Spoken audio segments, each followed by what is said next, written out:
Bismillahirrahmanirrahim. Rabbi enzilni munzala mübareka ve ente hayrul munzilin. Keçən dəfə də bu ayə ilə başladıq.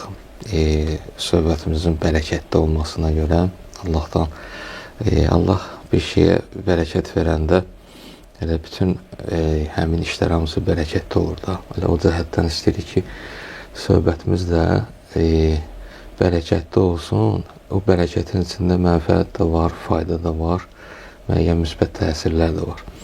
Allah bərəkət eləsin söhbətimiz inşallah. Keçən dəfəki söhbətimizin içərisində, o səmimi söhbətin içərisində mən belə deyək də, məsələn, əvvəldən axıra qədər danışılanda mümkündür ki, hər danışıqlarda belədir. Bir dənə, bir cümlə, bir söz, bir kəlmə, elə bil ki, insanın ruhunun tələbatı var idi ona. Həmin o kəlmə və yaxud cümlə, elə bil o ruhdakı olan, daha doğrusu belə deyək, düşüncəmizdə olan, içimizdə olan boşluğu doldurur. Elə bir axtarırdıq o sözü. Ki, o söz də bizə bir şəfa oldu, bir dərman oldu, bir fayda oldu. Və deyərdim ki, elə çoxların, əksər insanların belə deyək, öz ehtiyaclarından xəbərsizdirlər, diqqətsizdirlər. Biz məsələn, ac olanda, susuz olanda qidadan, sudan istifadə edirik. Bu aclığımızı hiss edirik. Amma bəzən bizim həm mənəvi cəhətdən, həm deyərdim, duyğu, düşüncə cəhətdən, psixoloji cəhətdən o ehtiyaclarımız ki var. Məsələn, hər bir insanın diqqətəmi, qayğıyamı, məhəbbətə, belə deyək, ehtiyacı var da. Amma o ehtiyacı hiss edə bilmir. Bir çox insanlar belədir. Özümü misal çəkə bilərəm ki, o möhtac olduğumuz şeyləri hiss edə bilmir. Amma bəzən bir danışığın içərisində bir cümlə gəlir, görürsən, o boşluğu doldurur. Məsələn, keçən dəfəki danışığın içərisində bir cümlə var idi. Hür söz eşitmək istəyirdi. Bu cümlə, məsələn, mənim o zehnimdə qalan, belə deyək, qaranlıqda qalan bəzi düşüncələrin üzərinə elə bir ki, işıq açdı, işıq saldı, işıqlandırdı onları. O Quran-ı Kərim də belədir. Məsələn, Quran-ı Kərimi oxuyanda, Quran barəsində Allah Teala bir neçə yerdə buyurur ayədə ki, nurdur. Quran-ı Kərimin özü barəsində Allah nur sözü işlədir. Niyə görə? Çünki o zülmətlər ki var, nur nədir? İşıq salır da zülmətə, qaranlığa. O düşüncələrimiz ki, qaranlıqda qalıb, onları Quran-ı Kərim işıqlandırır. Açır onları, aydınlanır da insan üçün. Bu cümlə də elə bil ki, mənim üçün, mənim qaranlıq qalan düşüncələrimi bir növ işıq saldı, işıq gətirdi ki, insan söz eşitmək istəyir və bu ayə yadıma düşür. Mən bir neçə gün onu fikirləşmişəm, düşünmüşəm o barədə, o sözün barəsində. Hətta Quran-ı Kərimdə ona toxunur ki, deməli, insan əslində elə söz eşitmək istəyir. Hür burada misal idi da. İnsan söz eşitmək istəyir. Hətta Quran-ı Kərim söz eşitməyənlərin öz dilindən belə deyək, nəql edir. Ayədə belə buyurulur ki, qalu ləv kunna nəsmə'u əv nəqilu ma kunna fi əshabis sə'ir. Bir daha ayəyə diqqət edin. Deyir, qiyamət günü insanlar özlərini məzəmmət edəcəklər ki, biz gəldik Allahın o cəza oduna düşdük. Nəyə görə? Səbəb nədir? Ləv kunna nəsmə'u, biz eşitmədik. Eşitmədik, nəqulu, bir də düşünmədik. Dinləməklə eşitməyin arasında fərq var. Dinləmək, oturub dinləyirik, qulaq asırıq, saatlarla qulaq asarıq, yorularıq məsələn. Amma eşitmək budur ki, mən hansısa bir söz ki, o mənə dərmandır, onu eşitmək istəyirəm, onu almaq üçün dinləyirəm, qulaq asıram. Bəzən bir saat qulaq asıram, heç nə, ortalarda bir şey olmaz. Elə bu cəhətdən istəyərdim bu barədə bir qısa da olsa danışaq. Bu barədə məsələn söhbət aparaq, müzakirə eləyək ki, bir tərəfdən insan ehtiyacını anlamır. Necə məsələn valideynin vəzifəsi budur ki, uşağına normal, təmiz qida yedizdirsin. Uşaq da təbii ki, ac olan vaxtı bunu verməlisən də, aclığını hiss edəndə gəlir ki, ata-ana acımışam. Amma bəzi o, məsələn, qida məhsulları var ki, onlar təbii ki, insan orqanizminə ziyandır falan. İndi uşaq da istəyir, valideyn verir. O təbii ki, o təmiz qidanı istəməyinin, belə deyə, üstünü örtür. Ehtiyacından, aclığından xəbəri olmur. Bəlkə belə bir şey var ki, insanlar, o qədər danışanlar var ki, yəni lazımsız şeylər danışırlar. Və insan da o lazımsız məlumatlarla, xəbərlərlə, informasiyalarla, belə deyək, özünü doldurur. Hansı ki, lazımdır ki, o sözü eşitməlidir. Onu bəzən ola bilər ki, danışsın həmin şəxs. Amma mən, belə deyək, söz eşitmək iştaham yoxdur da. O qədər şeylərlə doydurmuşam özümü ki, məlumatlarla, informasiyalarla, ona görə daha eşitmirəm. Ehtiyacımı başa düşmürəm, söz eşitmə ehtiyacımı. Bu mümkündürmü, ola bilərmi ki, yəni danışanlar indiki zamanda, belə deyil, lazımsız şeylər danışırlar? Təbii ki, yəni, mümkündür, amma bu o insanları yenə də deyirəm, aşağılamaq istəməzdim. Zaten onlar onu bilərəkdən eləmirlər. Onlarda düz bildikləri ki var, düz bildikləri nəyə ki düz bilirlər ki, hansı ki danışığa çevirirlər onu. Yenə də o biz keçən dəfələrdə dediyimiz onun yenə də eşitməsi lazım olmayan şeyləri eşitməsi, lazım o ki olması, lazım olmayan yerdə daim olması səbəb olur ki, məsələn deyək ki, onu nəyinəsə əlaqələndirərək orada qalır da, o yerdə ki, orada o olmamalıdır. Məsələn deyək ki, keçən dəfə danışdığımız elə İslam tarixində bəs qədər misallar var ki, müəyyən insanlar yolunu azmasının səbəbi o yerdə, orada dayanmamalıydı, orada olmamalıydı ki, orada dayanır. O sözləri eşidir ki, o həqiqət bilir onu, o şuralçı onu həqiqət bilir, ona görə həqiqət bilir ki, çünki o ona yatqındır, çünki onun düşüncəsinə yatqındır, ona həmən ana görə ona komfort verir deyənə, rahatçılıq verir deyənə bir yüngül söz eşidir də. Bir var ağır söz, bir var yüngül söz də. Bu ki, siz deyirsiniz ki, boş söz. Yüngül söz də daim eşidən insan o qədər doldurur özünü ki, hətta o namaz qılsa da belə, namaz qanun da olsa belə, yəni əqidəsi namaz qanun da olsa belə, o insan eşitdiyi məlumatlar ki, yüngül məlumatlara əsasən ki, məsələn, müəyyən rituallar, ritual şəklində gətirib çıxardacaq daha doğrusu namazı, əyilib qalxmağı və səcdəsi də, yəni o ağır informasiyalı insanların fərqi burada odur ki, o düşüncə əsasında səcdə eləyəcək və o səcdədə çox qalacaq. Bu mənada çox ki, uzun müddət uzun yox, yəni düşünülmüş səcdədir. Yəni həqiqətini anlayaraq səcdə edir. Belə insanlar ağır insanlardır, onları küləyə aparmaz. Amma o yüngül düşüncəli insan təbii ki, o sanki qurban rolundadır. Yəni öz-özün qurbana çevirir. Çünki eşitdiyi məlumatlara əsasən namaz qılır, ünsiyyət qurur, yüngül görsənir. Məsələn, bezdirir onu deyək ki, danışıqlar, ünsiyyətlər, qulaq asmalar, namaz qılması, hansısa bir peşə ilə işlə məşğul olması, soyudur onu oradan. Çünki beyin, şuur ancaq yüngül məlumatlar, yəni o məlumatlar ki, heç bəşərə, heç bir kəsin xeyri olmayan məlumatlardır ki, bu 60-70% təşkil edir ki, insanlar bunu eşitirlər və qəbul edirlər və şuur altında bunu düz bilir, balansa salır və bu cür təqdim edir və sonra da sinezura şuura bu cür atır.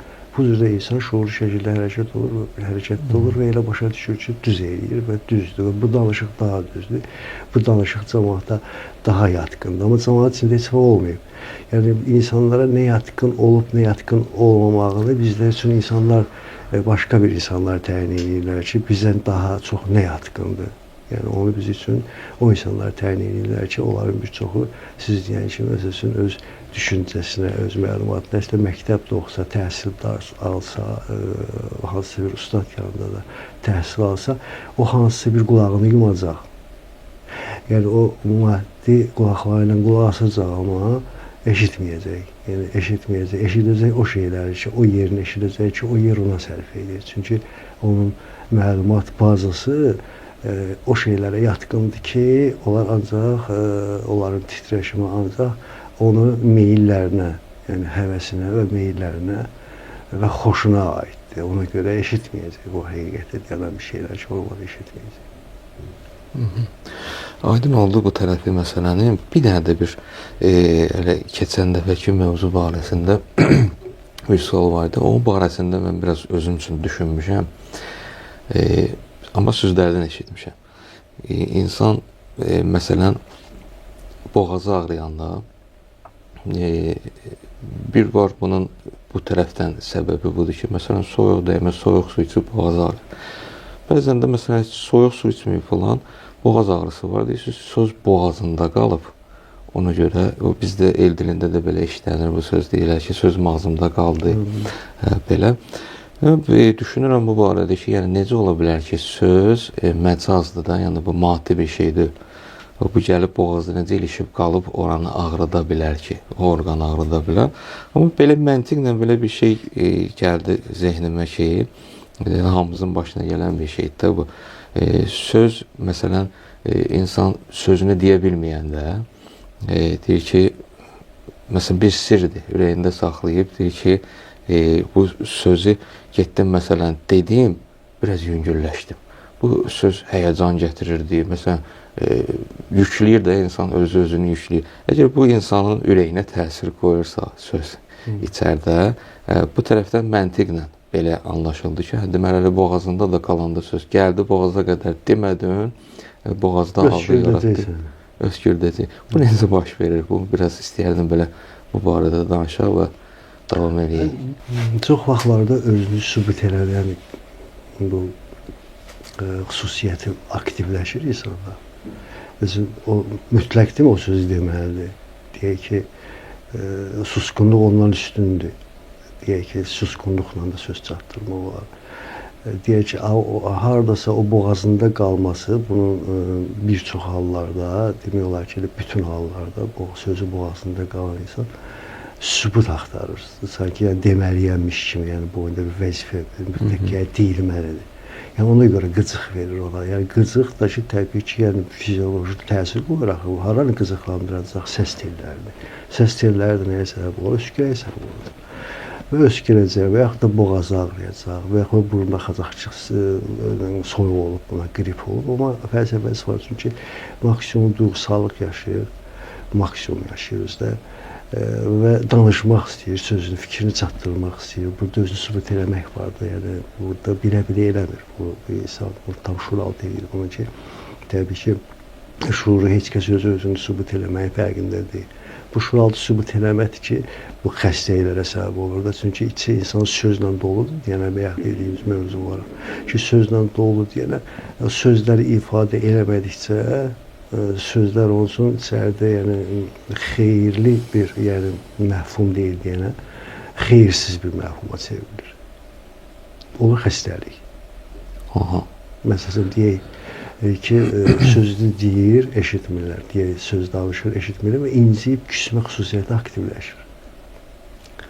Hamıdan incimək, küsmə, amma bildirməsə də belə, qapalı da olsa inciyib və küsəcək. Bu adam mütləq şəkildə bunu başqa psixosomatika sferasında bilənlər də yəni, deyə bilərlər ki, ondan olsa bir onkoloji xəstəlik, deyək ki, hansı rak çöpü ilə aktivləşdirəcək. Və bunu əlaqələndirəcəklər fizioloji hansısa bir halı ilə ki, məsəl üçün qorxudan oldu, nədən oldu, təbii ki, şuuraltı bir çox səhnələr səhnələşdirəcək, insan üçün vizuallaşdıracaq və şuurda ona atacaq şuurda və şuurlu şəkildə insan hərəkətdə olacaq, amma elə o elə biləcək. Yəni biz çox vaxt elə biləcəklərlə yaşayırıq, yəni qəflətən, bilmədən, yəni belə fikirlər beynimizdə olur deyənə. Ömrümüz, yaşadığımız ömrün 65% xəstəliklə keçir. Yerdə qalan ömrümüzdə var ki, o da ki, başqalarına əsaslanır, başqalarına fokuslanır, başqalarına müşahidə edib, əslində həsəd xarakterli keçir. Ona görə yəni, mövzudan yayındım biraz, amma demək istədim ki, öskürəyin və yaxud da ki, boğaz ağrısının səbəbi odur ki, o insanlarda varsa, yəni aram olsun, rahat olsun, heç kimi sübut heç nə eləmək ehtiyac yoxdur. Söz demək varsa, vaxtı gələndə söz deməkdə olacaq. Əgər söz demək yoxdursa, susmaq varsa, susmaq da ki, biz onu həmişə eşitmişik, susmaq qızıldır. susmaq, yəni razılaşma əsasında, yəni əminlik əsasında susmaq qızıldır. Bu müdrik adamlar işləridir, müdrik adamlar işidir. Bu da işi böyütmür ki, müdrik insan, yəni ki, əl çatmaz insan. Müdrik insan hamı, yəni hər kəs içində bir həqiqət formalaşdırıbsa, hər kəs düşüncəsində, təvəkkülündə, yəni fərqindədirsə, ümumiyyətlə danışa biləcəyi, danışa bilməyəcəyi və yaxud da ki, ola biləcəyi, ola bilməyəcəyi yer və yaxud hal barəsində elə o insan da müdrikdir. Deməli, təyin edə bilir, deməli, qərarlaşdıra bilir, fikirləşə bilir və bu adam ömrünü səliqəli yaşayacaq. Mənim demək istədiyim odur ki, məsələn, bir çoxları xəstəliyi deyir ki, ilahi imtahandır. Quranda da biz eşitmişik Quran danışanlardan ki, ilahiyyatçılardan, hörmətli insanlardan, böyük şəxsiyyətlərdən ki, Quranda xəstəliklər barəsində ki, bəzilərini xəstəliyi ilə, bəziləri canı ilə, malı ilə imtahan edərik. Bunu insanlar bəziləri o yenə də böyük görsənmək üçün, öz xəstəliklərini və özlərini böyütmək üçün özlərinə aid edirlər. Bir növ təsəlli tapmaq. Təsəlli tapmaq. Amma bu xəstəliklər axı daimi və qalan xəstəlik deyil. Bu böyük insanlar üçün nəzərdə tutulmuş xəstəliklərdir və yaxud imtahanlardır. Bizim xəstəliklərimiz, biz bayaq danışdığımız mövzuya əsasəndir. Bu bizim əlimizdən başımıza gətirdiyimizdir. Deyək ki, məsələn, mənim pencə ilsiz çöldə dayanmağım yəni hələ ki mənə lazım deyil. Mən gəl pencə ilə dayanam da. Çünki mən hələ o formalı beynim yəni formalaşdırmamışam ki, pencə ilsiz çöldə dayanam. Təbii mənə soyuq olacaq. Və mən onu soyuq dəymə verəcəm. Siz deyək ki, onurğam ağrıyacaq, başım ağrıyacaq, boğazım ağrıyacaq, qulağım ağrıyacaq. Hərəsində özünün öz fəlsəfəsi var ki, niyə görə ağrıyır və onu ümumiyyətlə niyə görə orada pencəsiz dayanmağa qərar vermişdir. Yəni bu baxımdan izahı buna qədər bilmirəm nə qədər izah edə bildimsə. Çox gözəl, elə yerində olan bir izahdır. Deməli, mənim buradan anladığım budur ki, hər sözə də aid deyil sözün boğazda qalması. Onsuz da danışırıq da, indi burada söhbət edirik. Amma bəzi şeylər var ki, məsələn, birinci misal dedik ki, insan özünü sübut eləmək istəyir. Sübut eləmək istəyir, gətirir, sözü demək istəyirində sözü deyə bilmir, bir şərait yaranmır ki, desin, qalır boğazında və başlayır da boğaz qəhərlənməyə də, belə deyək. Bəzən o, məsələn, bizdə İslam tarixində də var böyük şəxslərdən. Məsələn, misal çəkə bilərik Həzrət Əli əleyhissalamı. Hətta hekayələrdə də var, məsələn, buna da toxunulub. O insanın bəzən bir sirri var ki, o sir bir sözdür də, insan içərisində qalıb, saxlayıb, o sirri onu narahat edir. Bütün vücudunu narahat edir də, belə deyək. Hətta xəstəliyə də sala bilər insanı. Bu, bəzən deyirlər, məsələn, məsləhət görürlər böyüklər, ağsaqqallar ki, bu sözü getdi, deyil, rahatlaş. Bəzən də olur, məsələn, rastımıza çıxır ki, getdim, sözü dedim, mən rahat oldum da, mənim üstümdən elə bir ki, yük götürüldü. Məsələn, Əli əleyhissalamın həyatından bəzi sirlər var idi ki, onun sirdaşları var idi, məsələn, Kumeyl kimi, onlar üçün danışardı, bəzi səhabələr üçün. Amma bəzi sirlər vardı ki, sözlər var idi ki, o sözlər, məsələn, nəinki Kumeyl, digərlərinə də, məsələn, tab gətirə bilməz həmin şəxslər, o sözün altından çıxa bilməzlər. Əleyhissalam gedib o sözünü, indi tarixdə belə yazırlar, dərdini quyuya danışırdı, quyulara danışırdı. Dərd deyəndə o sözlər idi də, dərd desəydi, onda belə çıxır ki, Əleyhissalamın dərdi var idi, Əleyhissalam qəm dərd içində idi. Bu biraz düz gəlmir, amma söz gəlişi deyilən bir sözdür də, yəni hamının anlayacağı bir şəkildə. Amma sirlər idi onlar, bir sözlər idi ki, o sözləri gedirdi quyuya. O hekayə var, bilməm kimindir, o Sədinin deyə Hafizindir. O İskəndərin vaxtında bir onun bərbəri var idi. Bərbər gəlir, bir gün bərbərini çağıranda, bərbər gəlir bunun saçını qırxanda, görür ki, bunun başında buynuz var. Hekayətdə yazılıb belə bir hekayədir. Başında buynuz var. Bərbərə də söz verir ki, yəni bir dənə sən bilirsən də, bunu mən həmişə papaq qoyuram başıma ki, bilməsinlər İskəndərin buynuzu var. Eşitməmiş olmaz bunu. O da gedir, ürəyi partlayır, axı deməlidir ki, məsələ da özünü yığışdıra bilmir, saxlaya bilmir, bilmir neynəsin. Gəlir bir dənə quyuya. Bir gölməçə olur, başlayır, baxır, görür, heç kəs yoxdur, danışır gölməçədə ki, İskəndərin buynuzu var. İskəndərin buynuzu var ki, mən rahat olum da, axır bunu kiməsə dedim. Danışır onu, çıxır gedir. Çıxıb gedəndən sonra bir müddət keçir, həmin o gölməçənin içərisindən bir qamış çıxır, bir dənə yox, bir kolluq da çıxır. Yaxınlıqda da bir çoban olur. Bu çobanların da adətən belə nağıllardan belə gəlib çatır bizə ki, öz heyvanlarını, sürüsünü tütəklə idarə eləyərmiş. Tütək boş vaxtlarında tütək ifa eləyərmiş. Gəlir, baxır, görür ki, burada yaxşı qamışlar var, birini kəsir. Kəsir, oradan özü üçün bir dənə qamış düzəldir, tütək düzəldir daha doğrusu. Və tütəyi hər istəyir elə bir nəfəs verəndə görür ki, bunun istədiyi səs oradan çıxmır, ancaq söz çıxır. Söz də budur ki, İskəndərin boynuzu var, İskəndərin boynuzu var. Nəsə belə-belə o sirr faş olur da yayılır aləmə. İndi burada istəyərdim qaydam, bu bir hekayədir təbii ki. Qaydam bu Əleyhisselamın sözünü quyuya danışmasına. Təbii ki, orada Əleyhisselamın dövründə elə bir şəxs yox idi ki, Əleyhisselam onun üçün danışsın bu sözü, həmin adam da yükü götürə bilsin və yaya bilsin, daşıya bilsin.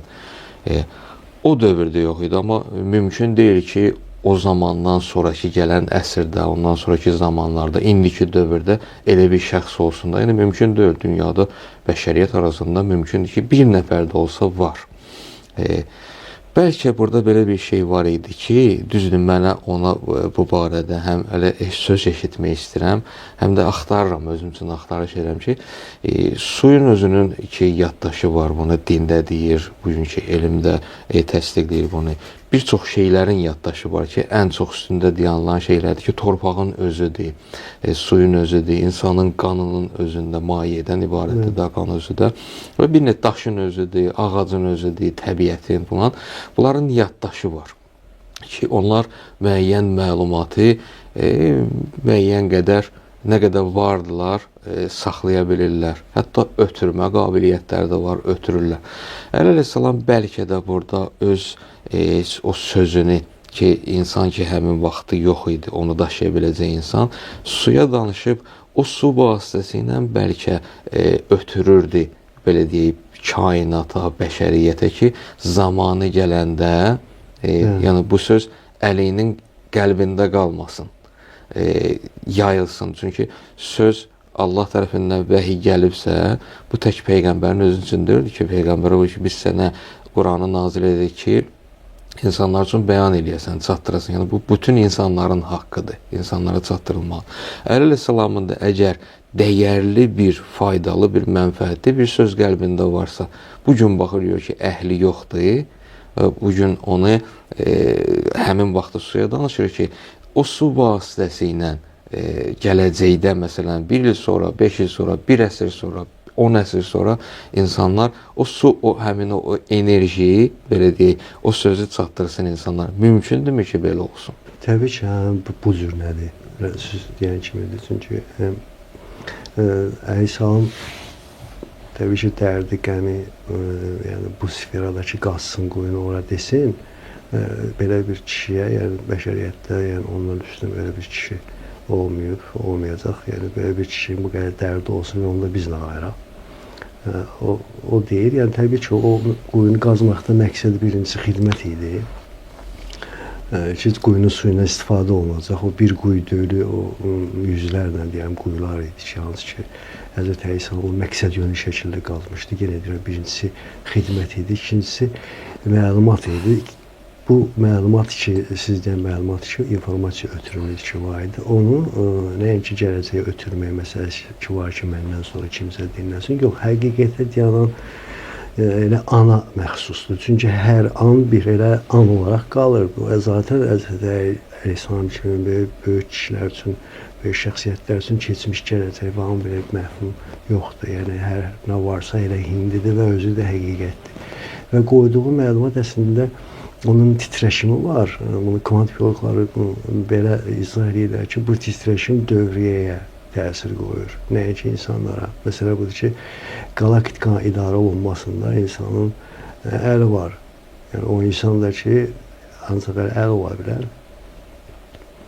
Əli kimi kişilər ola bilər. Yəni, o informasiyanı qoymaqla o stimul tapır. Dövriyyənin özünün də, yəni deyək ki, təbiət aləmi kimi başa düşdüyümüz, gördüyümüz bu planetin bu planetlərin, galaktikanın özünün də sözə ehtiyacı var. Çünki onların da tərkib sözdür. Onlar da məlumatlılar. Və Əysan Quyuya dediyi söz, sudakı insanın damarı kimidir, suyun axını, yeraltı suların axını insanın damarı kimidir. Yəni insan necədirsə, insana oxşadıb yaradan dünyanı. Yəni yaranan planet ki var, bu dünya planeti ki var ki, biz ki yaşayırıq. Bu eynindən o cürlədir. Sanki damarlarına deyib. Bilirsiniz, biz qunu tuturuq, əlimizə deyirik nəsə ki, hansı bir dua, bir ayə deyirik. Zaten onu harasa demirik ki, yəni bunun titreşimi mənim özümə aiddir. Məsələ budur ki, Allah bizə şah damarına yaxındırsa, yəni heç ara əl qalxmır. Sadəcə bu belə olmalıdır. Niyə görə? Çünki burada qapılar var insanın əlində. Məlumatı daha tez, daha yatqın və daha sürətli insana çatdırır. İnsanın şuuraltısına və metin DNK-ya yaza bilir o məlumatlar. Məsələn, bir insan barəsində dua eləmək, məsələ yaxın olmaq ehtiyac yoxdur. Elə məsəfi olaraq insan əlini birləşdirir bu şəkildə dua eləsə və yaxud da ki, heç dua bilmirsə, yaxşı bir pozitiv sözlərdən istifadə eləsə, kifayətdir ki, o birincisi özünə, öz dövriyyəsinə daxil olur. Sonra daxil olsa orada qalmır, axı baş titreşmə çevrilir. Titreşmə çevrilsə yenə də onun üçün, titreşim üçün daha doğrusu məsafə yoxdur. Ya santimetr, 1 metr, kilometr belə bir şey yoxdur. O titreşim işıq sürətindən də sürətlidir ki, heç onu hesablaya da bilmirlər ki, o hansı sürətdir. Bir dəfə dövrəyə bilir ki, insanın özünə qayıdır təzədən. Yəni bu pozitiv. Ona görə də pozitiv dua eləmək və xüsusi məclislər ki var, biri üçün dua eləmək ki, yığışıb məclislər dua edirlər. Ona görə o anda belə, yəni bütün biz bilən və bilməyən şəkildə, biz görməyən bir tərəflərə təsir qoyub yenə də həmən yeri qayıtmalı olur. Çünki biz hədislərdə işləyirik ki, dua məclisləri olan yerlərə belə deyiblər, nəql ediblər ki, ora mələklər gələrlər. Yəni indi o tərəfi ki, şərri tərəfidir ki, onu söz biz eşitmişik ki, təkrar elədik. Bu tərəfi onun olur ki, nuraniyyət insanın, həmən o nuraniyyət insanın düşüncəsi ilə bağlıdır. Yəni insanın şuuru ilə bağlıdır, insanın fizioloji durumu ilə bağlıdır, onun mətn DNK-sı ilə bağlıdır. Yəni bunlar hamısını əysam, o quyuya deməkdə zaten oraya heç bir dərd və yaxud qəm, şikayət tipli belə bir şeylər qoymurdu. Oraya həqiqət qoyurdu. Çünki bir an olsun belə bu dövrəyə, yəni pozitiv insan bu dövrəyə olmasa yanar. Yəni hərəkət yana bilər. Yəni hərəkət yana, bioloji ümumiyyətlə sistem yana bilər. Sistem bir neçə nəfər insan, xalis insana tutunaraq dövrəyədədir, hərəkətdədir. Yəni bir neçə nəfər pozitiv, möhtəşəm insanın beyni əsasında hərəkətdədir.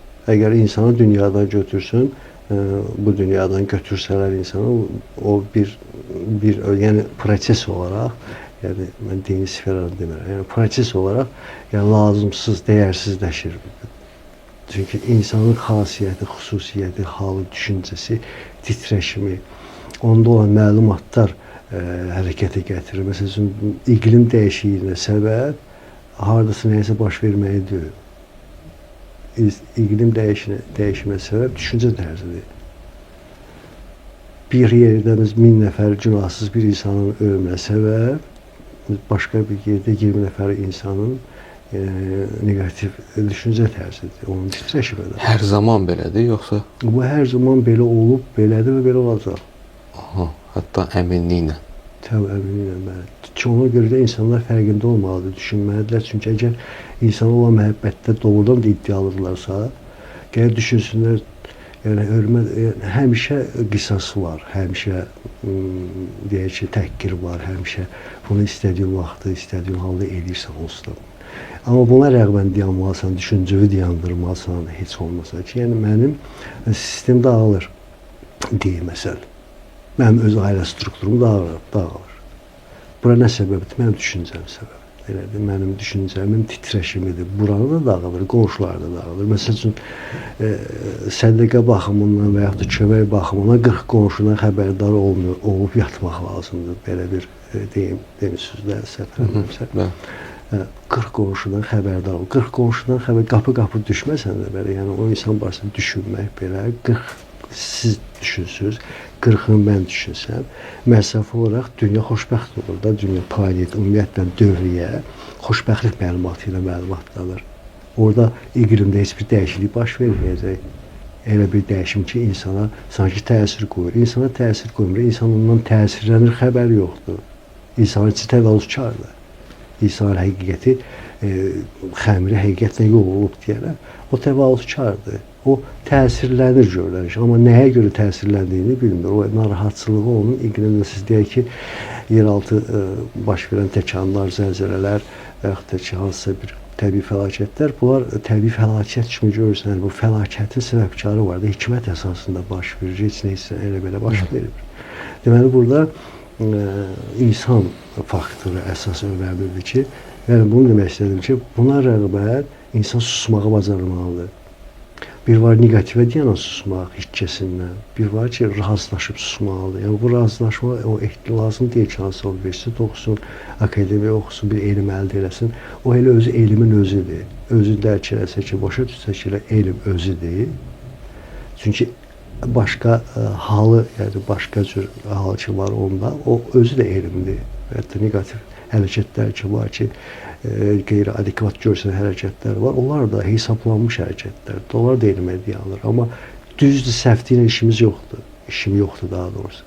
Məsələ budur ki, belə insanlar əgər varsa, düşünürlərsə, belə bu cür haldadırlarsa, həmişə nəysə, hər şeyi müşahidə ilə, pis müşahidə edirlərsə, diqqəti müşahidə edirlərsə, bu da gözəldir, qəşəng potensiallar var. Amma bilməlidirlər ki, bu zərərli düşüncədir. Özləri sağ qalacaqlar, dil yox, məsələn, sağ qalacaqlar, amma onun titreşimi aləmi şualandıracaq. Özdə elə bir şua ilə ki, həm təbiəti solduracaq, həm insanlığı solduracaq. Bu, yəni, əminliklə deyirəm ki, belədir. Deməli, burada nəyə görə soruşdum o söhbət əsnasında ki, yəni hər zaman belədir, deyirsiniz belədir. İqlimin dəyişməsi, insana əl olması. Bu hədislərimizdə kifayət qədər var. Məsələn, belə deyək, hədisdə birində gəlir ki, məzmun belədir. İnsanlar əgər bir-birlərinə kömək eləməsə, zəkat verməsələr, Allah yerin bərəkətini çəkər, məsələn. Bu kimi hədislər və yaxud suda və quruda baş verən təbii fəlakətlər, məzmunundirəm ayənin, sizin elədiyiniz çirkin əməllərində, pis əməllərin nəticəsidir. Quruda nələr baş verir təbii fəlakətlər? Bu iqlim dəyişikliyində, təbii ki, mən tam dəstəkləyirəm bu söhbəti. Amma burada bir də nə istəyərdim, bir səhv anlaşılmasın deyənə istəyərdim bir dənə söz deyəm ki, bu iqlim dəyişikliyi bəzən təbii fəlakət mənasında. Yəni, bu mənada o da təbii ki, insanların hətta həyata keçirtməsələr belə, əməl eləməsələr belə, elə neqativ düşüncələrinin nəticəsidir. Bu da tam məlum. Amma o fəsillərin, qış fəslidir, məsələn, qar yağacaqsa, onun bu düşüncəyə aid deyil. Çünki bu qış fəslinin özünün xasiyyəti budur. Yayda, belə deyək də, qlobal isti olacaqsa, bəli, qlobal isti olması, daha artıq olması, bu da mümkündür ki, insanların əməl və yaxud neqativ düşüncələrinin təsiri olsun, nəticəsi olsun. Bu tam məlum öz yerində. Bir dənə də söz barəsində bizdə el dilində də formalaşıb bu. Danışan və qarşı tərəf dinləyən. Danışan danışır, sözlər deyir və qarşı tərəf də onu dinləyir. Ağızdır və qulaqdır. O kimin sözü idi? Böyüklərdən birinin sözü dedi ki, Allah Taala bizə bir ağız verib və iki qulaq verib. Nəyə görə? Az danışıb çox dinləmək üçün, çox dinləmək üçün daha doğrusu yox, çox eşitmək üçün. Çox eşitmək üçün. Yəni elə danışmaq nə qədər az olsa, bir o qədər faydalı olar. Və o da Əleyhisselamın kəlamıdır ki, atalar sözünə çevrilib ki, susmaq, danışmaq gümüşdürsə, susmaq qızıldır. Hə. Bunlar hamısı öz yerində çox gözəl. Bir dənə danışan və dinləyən arasında belə dialoqda, belə deyək, bu danışır, o dinləyir, sonra o danışır, bu dinləyir. İnsanların iki nəfərin arasında düzgün, belə deyək, həm təsirli, həm bir-birinə başa düşəcək, həm danışan sözünün təsirli olması, həm də dinləyənin eşitməsinə görə bu danışıq qaydasında, məsələn, düz oturmaq və yaxud düz dayanma bir, belə deyək də, qanunu mu deyim, ya necəsə deyim ki, tam anlaşılsın sözüm. Məsələn, oturmuşuq belə, mən sizə tərəf çönüb danışanda, məlum məsələdə, yəni sizi ilə danışıram. Bir də var ki, yüzümü çevirmişəm bu tərəf, amma sizi ilə danışıram. Bu, indi ədəb, etika qaydalarını qoyduq bir kənara. Amma sözün özünün də, məsələn, hansı tərəfə deyirəm, yönlənməsi var da, o barədə istəyərdim ki, yəni bu da şərtdimi danışmaqda, hətta məsafə uzaq da ola bilər. Təbii ki, burada sükutu demirəm, düşüncə ilə danışmaq, o barədə danışarıq. Amma sırf elə danışmağın özündən deyirəm ki, söz deyirəm mən burada, məsələn, 1 kilometr kənarda bir nəfər dayanıb, dinləyicim o tərəfdədir. Amma mən buradan danışıram, mümkündür ki, o məni eşitsin 1 kilometr kənar. Niyə görə? İstiqamət düzdür.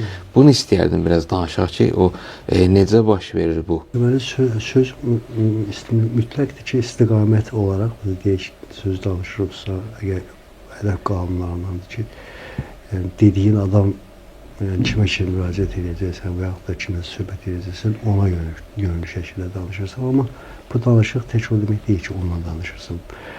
Danışırsansa, birincisi, sən onunla danışırsan, amma sən bir arxada böyük bir kütlənin sənə ötürdüyü məlumatlarla danışırsan deyənə, burada çoxluq var. Bu danışıqda çoxluq iştirak edir. Keçmiş zaman. Yəni, keçmiş zamandan. Yəni, bu öyrəndiklərimiz, öyrəndiyini deməyizim, xatırladığımız şeylər ki var. Onları biz necə götürürük? Biz onları şuratdan keçmiş zamana deyilir da, oraya əsaslanır. Orada yaratdığımız məhfumlar var, arxa fonda. Biz bir sözlər danışmışıq, indi ona əsaslanmışıq, əminlik yaranıb bizdə və əmin danışırıq. Əminliklə də danışsaq belə, o əminliyi bizə ötürənlər var. Deməli, söhbətdə biz tək deyilik, iştirak edənlər çoxdur. Zaten həm sizin tərəfdə iştirak edirlər, siz də arxa fonda. Məndə də arxa fonda yəni söhbət. Belə götürəndə söhbət 2 nəfər edirsə, ümumi bəşərdir. O deyirləri, divarında qulağı var. Bəli. Yerində qulağı var. Belə ki, deyirlər. Yəni, təbiidir, o çatdırmaq istəyiblər. Zaten bu sözlər elə belə yaranmıyor. Bunları ola bilsin ki, biraz aşağılayıblar, biraz böyüdüblər. Amma söhbət arifcəsinə olub dünyada həmişə. Həmişə də olur, elə, mən inanıram ki, indi də elədir. Ona görə insan danışanda bilməlidir ki, tək deyil. 2 nəfərə danışsa belə, bilməlidir ki, çox böyük kütlə iləndir. Yəni, bu kütlə onu yaratdıqlarıdır. Onun düşüncələr əsasında yaranmış fon, o arxa fon dediyimiz əslində arxa fon deyil, ümumidir. Onun qabağı, dalı, arxası, sağı, solu belə bir şey yoxdur. Yəni, ümumidir. Məsələn üçün, bugün deyək ki, Peyğəmbər Əsəlamı səhv çıxartmaq istəyən insanlar və yaxud da ki, deyək ki, Quran barəsində səhv fikirlər söyləyən insanlar fərqində deyirlər ki, Peyğəmbərin elmi ilə Peyğəmbəri səhv çıxartmağa çalışırlar. Yəni, özlərində olmayan bir şeydən, bir elmdən, yəni özlərində olmayan, özlərinə aid olmayan bir elmdən, elə bir ki, onun öz keçmişində qıcığı var. İstəyir ki, indi o qızığın intiqamı lazım. Kimdən alacaq o intiqamı? Siz deyir ki, həqiqətdən, hamının işi həqiqətlə də, haqla. Mütləq gedəcək hara, həmən yaratdığı məfhumlarla, özünün ki, keçmişinə, özünə, həqiqətinə, öz həqiqət qurduğu həqiqətə daha doğrusu qızığı var. Gedəcək keçmişə, götürəcək o məlumat ki, Peyğəmbərlər, yəni bütün elmlər olsun dünyada, bütün Peyğəmbərlər tərəfindən gəlib də, səmavi kitablar deyilər var. İnsanlar elmi oradan alıblar. Bu günlərimdə bax, o söz olaraq onu deyim ki, səhv çıxartmaq istəyən insanlar birinci düşünməlidirlər ki, bu elmi haradan yiyələniblər. Amma bu elmi, məsələn, sual olaraq verirəm ki, o insan düşünsün və cavablansın, əgər belə bir insanlar varsa, cavablandırsın ki, mən bu elmi haradan almışam. fizika kitabını oxumuşam, kimyada oxumuşam, fərqi yoxdur.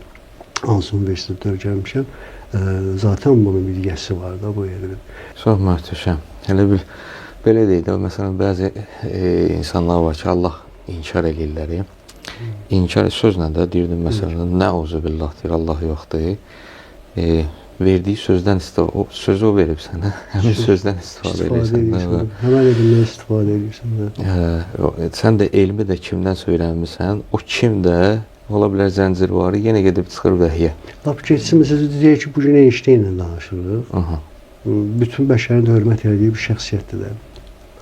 Və o kimə nə qədər insanlar adını çəkmək istəməzdim çəkəm, amma nə qədər insanlar var ki, çəkmək olar adları. Bunlar hamısı bu elmlərin mənbəyi var, o quyu var idi ya. Bəli. Əysalın quyudan götürüblər də. Quyu o mənadadır. Simvolik tərəfi də budur. İndi biz vaxtımız az olur deyə çox geniş izah edə bilirik. Məsələn, budur ki, o oradan içib suyu. Bugün də sən həmən suyu içmisən, bursa səni məcbur ediblər hardasa uşaqlıqda nəsə iş görməyə. Bugün sənin məsələn 40-50 yaşın var. Bir elmlərin də var ki, bu məsələn zövq yaşamaq istəyirsən, çünki sən o uşaqlıqda yaşamamışdın. Mütləq nə etmək lazımdır? Alternativ bir yol fikirləşirsən, onun düşüncədə yox, sənin şuur altında aqressiyası var, özünü özünə başlayırsan təhqir eləməyə, tənqid eləməyə. Məsələn üçün deyək ki, hansısa bir elm adamını, hansısa bir böyük bir şəxsiyyətləri, böyük bir insanları təhqir edirsən, nə ilə təhqir edirsən? Həmən o elmdən ki, o elmi sən onlardan öyrənmirsən. Yəni onlar da ondan öyrənib, onlar da ona ya bu onlar gedir bir yerə bağlanır ki, bu olur ümumi bir nəfər. Və bu bir nəfərlə söhbət edən buna deyirlər, yəni ustadına ağ olmaq, yəni haqqı valideynin üzünə ağ olmaq, yəni buna deyirlər. Buna deyirlər məsələn ədəbsizlik, yəni bu cür. Təbii ki, istəməzdim bu sözü istifadə edeyim, amma yəni əgər kimdəsə varsa, mən demirəm var, amma varsa da düşünsün bu barədə ki, yəni hər nə danışsan, onun sözünü danışacaqsan. Bu Həzrət Əleyhisselamın bir kəlamı var, söz uçan quşa bənzəyir. Elə bir sözü danışdım, çevrildi oldu quş, getdi. Daha tuta bilməyəcəksən onu. Ona görə danışmazdan əvvəl, bax gör, düşünün əvvəl, yəni bu sözün yeridirmi, deyə bilərəmmi, yoxsa yox. Çünki daha söz ki, çıxdı, daha sənin deyil. Nə qədər ki, səndədir, o kəlam velət, nə qədər ki, söz səndədir, sən onun sahibisən. Elə ki, çıxdı, olursan sən onun qulu. Sözü ki, danışdığın daha getdi. Uçan quşa bənzər də uçdu, getdi. O hər yerin də bir qulağı vardı, yerin qulağı var falan. O iki nəfər söhbət eləyirdilər, danışırdılar bir-birlə. Bir nəfərin arxasından qeybətini eləyirdilər, danışırdılar. Sən demə bir nəfər də kolun kənarında gizlənib bunların söhbətinə qulaq asırmış. Amma bunların xəbəri yoxdur. Bu qeybət eləyənə dinləyən deyir ki, sən danışma da falan kəsin danışır. Gedər qulağına çatar ki, şeyin yaxşıdır. Bu deyir ki, yox, burada bizdən başqa kim var ki, deyir ki, yerin də qulağı var, eşitməmsən. Deyir ki, o söz gəlişidir deyiblər. Nə yerin qulağı var? Hələ deyir də danışır, deyir ki, yerin qulağı var deyiblər, boş yerə deməzlər bu sözü. Bu da götürür yerdən qeybət eləyən daş, götürür balaca daşı, deyir ki, bunun qulağı var. Deyir ki, hə də, bu da elə-belə deməyiblər ki. Deyir ki, demək istəyirsə bu sözün əmrin sahibinə, getsin desin. Götürür, tullayır. Bu kolun qırağında oturan ki var idi, bunların söhbətinə qulaq asır, daş yumurlanır, gəlir dayanır bunun yanında. Bu da götürür, qoyur cibinə. Axıra qədər qulaq asır söhbətə. Bunlar gedəndən sonra kimin ki qeybətini eləyirdilər, gəlir onun üçün danışır ki, sənin arxonca belə danışdılar, filan sözləri dedilər. Və belə də bir məsələ oldu. Daşı da çıxardır, verir ona. Həmin şəxs də gəlir o qeybət eləyən yanına ki, sən mənim abırımı aparmısan, ola bilməz elə bir şey sənlə danışsan. Bütün nə danışıb, nöqtə bir gün nə qədər danışdı, yaxşı, bunu bildik, danışmışam. Bunlar sənə kim dedi? Bəs dostun sənə demedi ki, yerin qulağı var, çıxardır həmin daşı cibindən göstərir ona ki, bu daş gəldi mənə, xəbər verdi hamısını. İndi düzdür, bu şey də olsa da, doğrudan da həqiqətən də hər bir şeyin torpaqdır, daşdır, bunların yaddaşı var ki, məlumatı saxlayıb ötürürlər və quyu misalında danışdıq. O, bir dənə də məsələyə istəyərdim, elə belə sonuncu, elə sual kimi dediyim suala mən istəyərdim, özüm dinə baxı, hər şey Quranda var da, likulli şeyin tibyan, Quran hər bir şey demir, var ha, deyir, hər bir şey izah eləyir. Vardan da o tərəfədir. Yəni, bir var deyir ki, Quran-ı Kərimdə hər bir şey var, onu demir, ondan artıq söz deyir. Quran hər bir şey izah eləyən bir kitabdır. Yəni ki, varlığı ilə işimiz yoxdur. Hətta gətir gəl, mən sonra izah edeyim ki, nədən söhbət gedir. Quran-ı Kərimdə var. Sadəcə biz diqqətsizlikdə o şeylərə yanaşmamız. Amma Quran-ı Kərim toxunub buna. Məsələn, mən deyərdim ki, insanların o veya sual ki soruşdum, istiqamət məsələsi, bizdə də misal var, deyirlər ki, əyri oturaq, düz danışaq məsələsi. Yəni ki, sözümüz düz olsun, biz bir-birimizlə danışırıq. Çox gözəl izah verildi ona, danışdınız. Mən fikir vermişəm cümə xütbəsində. Cümə namazı, zöhr namazının əvəzinə ki, cümə günü qılınır. 2 rükətdir. 2 dənə də xütbə oxunur. Xütbə də bundan ibarətdir ki, 2 dənə olması buna görədir ki, elə bil zöhr namazının əvəzinə 2 rükətin əvəzinə o 2 rükəti həmin o 2 dənə xütbə əvəz eləyir də. İnsan ki, namazda başqa hərəkətlər icazəli deyil, danışsın, o yana çevrilsin falan. Hətta tövsiyə olunur ki, cümə xütbəsində xətib ki, üzü insanlara qarşı dayanıb və insanlar da elə bil ki, namazda oturduqları kimi oturub diqqətlə ona qulaq asmaları lazımdır, belə deyə. Hətta bəziləri vacib verirlər ki, bu şəkildə olsun. Ki, nə bilim, digərindən danışmasın, telefondan danışmasın, üzünü qiblədən çevirməsin. Elə bir ki, sən hal-hazırda namazdasan. 2 rükətdə namaz qılırsan, belə deyək, 3-cü, 4-cü rükəti. Bu cür olmalıdır. Bu cür olsa, həmin insanlara deyirlər, öz dilimizdə deyək, adlandırırıq cümənin əhli. Yəni, burada gedən hökmün, hal-hazırdakı nədən söhbət gedir? Cümənin xütbəsi oxunur və bunun hamısına da deyirlər cümə namazı. Olur cümə namazının əhli. Amma bir nəfər orada, məsələn, söhbətə qulaq asmasın, o yana bir yana çevrilsin və yaxud yanındakı ilə danışsın. Bu, təbii ki, o xütbədən bir şey götürməyəcək. Çünki bunun məqsədi daha başqa bir şeydir. Yorulub, qulaq asmaq istəmir falan. Bu da cümə əhli ola bilməz. Mən bir dənə şeyə diqqət eləmişəm. Bizim o musiqinin növləri var da. Simfonik musiqi var. Simfoniya musiqisi ki, onun, bilməm, siz də fikir vermişsiniz ona, ki, bir neçə dənə musiqi alətidir, bir tərəfdə əyləşib, bir neçə musiqi aləti, ifaçıları bir tərəfdə əyləşib. Haradasa bir, nə bilim, 20-30 nəfər musiqiçi də oturublar, bir nəfərdən maestro, arxası insanlara oturub, bu onları idarə edir. Bu musiqi də ki, adətən musiqi 5 dəqiqə, 6 dəqiqə belə gedərdi. Bu gedir 1 saat, saat yarım belə gedir. Hansısa bir əsərdə orada səsləndirirlər. Mən orada nəyə diqqət eləmişəm? Həmin o, belə deyək, musiqinin bu növünün, simfoniya növünün əhli var, öz əhli var. Çox yerlərdə, məsələn, əksər insanlar qulaq asmır buna. Mən, məsəl üçün də bir şey anlamıram orada. Bəlkə də siz də anlamırsınız, məsələn, oturub qulaq asanda. Oturub, məsələn, simfoniya musiqisi gedir, 1 saat oturum diqqətlə belə qulaq asım. Məndə o şey yoxdur. Çünki onu anlamıram. Amma baxıb görürəm ki, onun əhli var. Gəliblər diqqətlə, hətta o tamaşaçıları kamera fırlanıb çəkəndə baxıb görürəm, belə diqqətlə belə qulaq asır ki, elə bir orada kimsə danışır. Buna lazım olan, eşitmək istədiyi bir şey var orada musiqinin içərisində. Bu diqqətlə ona qulaq asır. Və bundan da əlavə bir şeyə diqqət eləmişəm. Orada gəlib iştirak eləyən bu musiqidə, iştirak eləyənlər xüsusi rəsmi geyimdə olurlar. Məsələn, idman formasında olsun falan, başqa formalarda yox.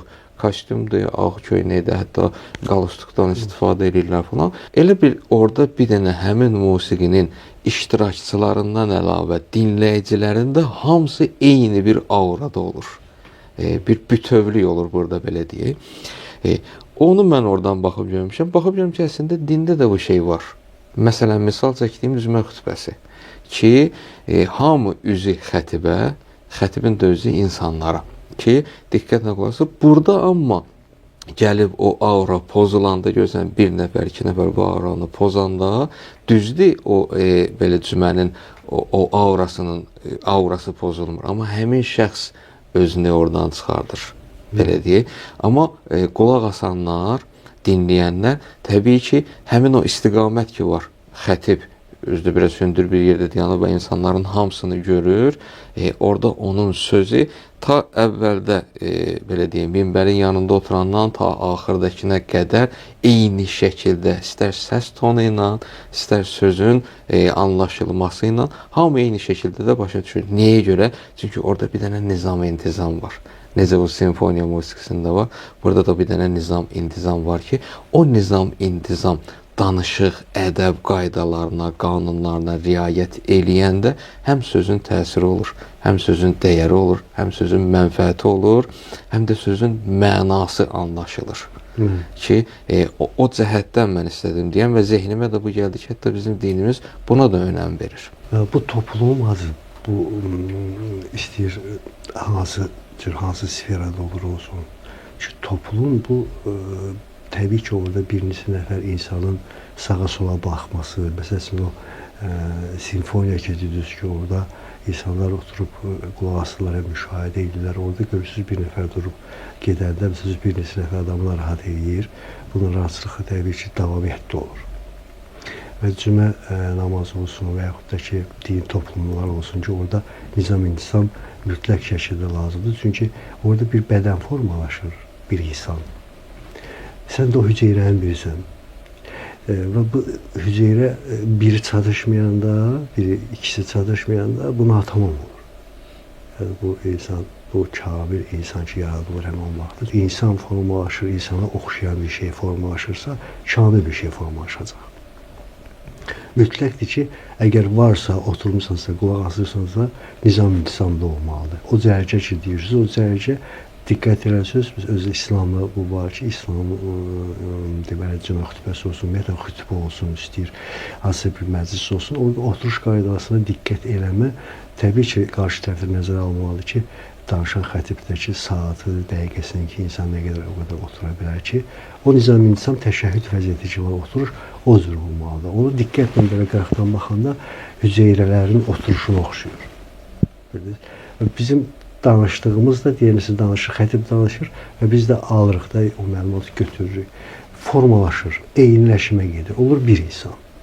Oradakı da özündən gəyə danışmasın, onu nəfsin qatmasın deyək o xətib. O da həqiqətə deyən bir şey danışacaq ki, doğrudan da o xütbənin o gün üçün, o cümə üçün, yoxdur, hər bir gün üçün, hansısa bir toplum üçün çox böyük bir faydası olacaq. Çünki ümumiləşmiş bir, yəni həqiqətə deyənə bir fikrə əsasən bir məfhum formalaşır. Onun adı olur insan. Amma gözlə, maddi gözlə görsənmir o insan. Və olur, hopur hamının özünə, bayaq dediyimiz məsələ kimi. Harca söhbət edəndə onlar səndən bir yerdə olurlar. Özü tək hiss eləmə. Baxımdan bu qədər. Elə bu üçüncü söhbətimiz əvvəldən başlayanda sonu da elə gəldi, bu cürlə tamamlandı. Deməli, söhbətin ortalarında 40 qonşu məsələsi. Sonra gəlib elə sonda insanların nizam-intizamla, məsələn, cümə xütbəsində oturub dinləməsi, bu 40 qonşu məsələsi, onları düşünmək, onları həmişə nəzərdə saxlamaq ki, yardım olunsun falan da bu cəhətdən birlikdir də. Bu cümənin özünün də bir yerdə olması qəşəngdir ki, bir dənə bədəndir də, bir bədəndir. Allah rəhmət eləsin, əgər səhv etmirəmsə, Sədinəndir. Deyir, Adəm oğlu üzvüdür bir bəşərin, üzərində dayanmış bir peykərin.